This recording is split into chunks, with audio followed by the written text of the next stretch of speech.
The reason that I chose to do it with OLP is because it's got a really good reputation in the area in which we work, and I'd had dealings with staff doing NPQML and NPQSL with really positive feedback.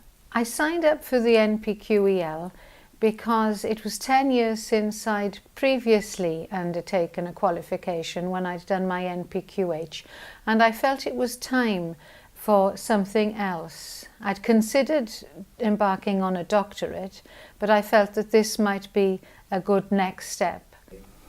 I think I've really enjoyed almost going back to university and having the chance to read and research and have to kind of write again. I think it's always really good as an educator to be a student, and sometimes we forget what the experience is like, and I found that really enlightening to kind of go back to be a student again and go through that whole process of having to meet deadlines, about, you know, assessment deadlines. I'm normally giving those out, so it's been quite nice to be on the other end of the relationship. I think one of the real positives is being a chance to look at research and have that headspace and that time to look at educational research. And we've looked a lot at implementation around how to do one or two things really diligently and really well, rather than trying to scattergun and approach lots and lots of different things. And I think today we've been talking about funding and risk, and I think that's a key challenge to most education institutions. And it's not something you learn in your PGCE or your normal CPD programmes. So I think it's been really useful to get the breadth of what a leader in the 21st century is really like in a public sector organisation. We're a real support network for each other, but real critical friends for each other. We feel really comfortable now when one of us is sharing something to offer new perspectives and new ideas and question.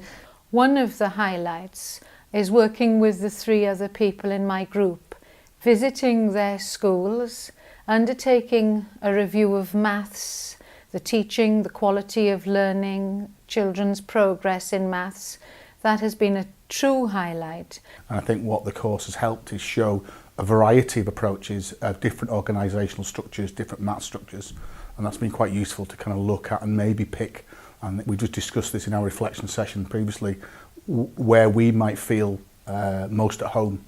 And that may be maybe a 10 school. You know, many people have felt that's as big as you want it to be, and the course has helped to reflect on that. I bring more of a knowledge of business to the table now as well. So when we've sat at trustees boards talking about kind of the structure of the organisation, I've been able to bring models from business that I've learnt about through the programme that's offered just that diversity and perspective that perhaps certainly I wouldn't have been able to offer before.